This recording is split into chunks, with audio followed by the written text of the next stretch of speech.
नमस्कार मित्रांनो, आज आपण डिजिटल सातबारा कसे डाउनलोड करायचं हे जाणून घेणार आहोत. तर सर्वात प्रथम आपल्याला गुगल ब्राउझरवर यायचं आहे आणि गुगल ब्राउझर ओपन करायचं आहे. इथे आपल्याला डिजिटल सातबारा असे टाईप करायचे आहे आणि आपल्याला इथे सर्वप्रथम वेबसाईट येईल. तेथे लॉग इन डिजिटल साईन सातबारा अशी वेबसाईट येईल. येथे क्लिक करा आणि इथे आपल्याला एक नवीन पेज ओपन होईल. या पेजवर आपल्याला regular log in and O T P based log in असे दोन ऑप्शन दिसतील. तर आपल्याला O T P based log in करायचं आहे. तर आपण O T P based log इनवर क्लिक करू. तर O T P based log इनवर क्लिक केल्यानंतर आपल्याला इथे मोबाईल नंबर टाकायचा आहे आणि सेंड ओ टी पी या बटनावर क्लिक करायचं आहे आणि ओ टी पी मग आपल्याला ओ टी पी येईल. ओ टी पी टाकायचा आहे आणि व्हेरीफाय ओ टी पी या बटनावर क्लिक करायचं आहे आणि आपल्याला आता इथे नवीन पेज ओपन होईल. तर या पेजवर आल्यानंतर आपल्याला इथे recharge amount recharge amount account असं ऑप्शन येईल.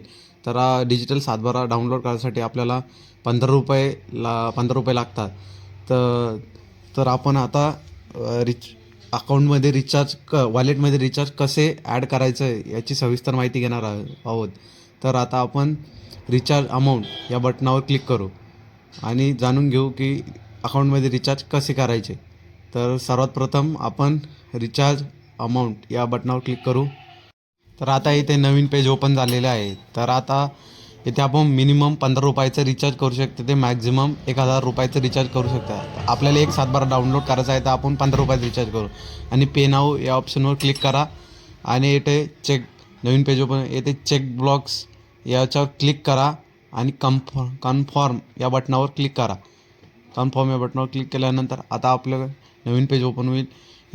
इथे आपण कार्डने किंवा यू पी आय याने दोन्ही पद्धतीने पेमेंट करू शकतो. पण आपण U P I payment select करा. यू पी आय पेमेंट इथे आपल्याला दोन ऑप्शन येईल, U P I I D and U P I Q R. तर U P I Q R या बटनावर क्लिक करा आणि पे नाव ऑप्शनवर क्लिक करा. आता इथे आपल्याला एक क्यू आर कोड आलेला आहे. तर हा क्यू आर आपण पेटीएम किंवा गुगल पे किंवा फोनपे याच्यावर रिचार्ज करा. तर आपण करून घेऊ. तर आता इथे रिचार्ज सक्सेसफुली झालेला आहे. आता आपण पुन्हा O T P based log in या बटनावर क्लिक करून पुन्हा लॉग इन करायचं आहे. येथे आपला मोबाईल नंबर टाका, सेंड ओ टी पी बटनावर क्लिक करा. ओ टी पी आल्यानंतर व्हेरीफाय ओ टी पी या बटनावर क्लिक करा. व्हेरीफाय ओ टी पी बटनावर क्लिक करा. तर आता इथे आपल्याला नवीन पेज ओपन झालेले बघायला मिळेल. व्हेरीफाय तर आता इथे नवीन पेज ओपन झालेलं आहे. येथे आपल्याला जिल्हा, तालुका, गाव, गट नंबर, सर्वे नंबर हे बघायला मिळेल. तर आता आपण येथे जिल्हा सिलेक्ट करू. तर आता जिल्हा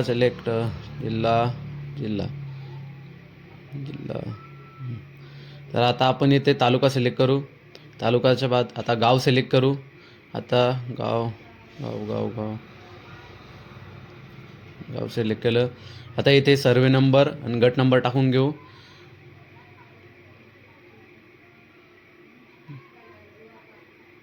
आता इथे आपण डाउनलोड सातबारा या बटनावर क्लिक करू आणि इथे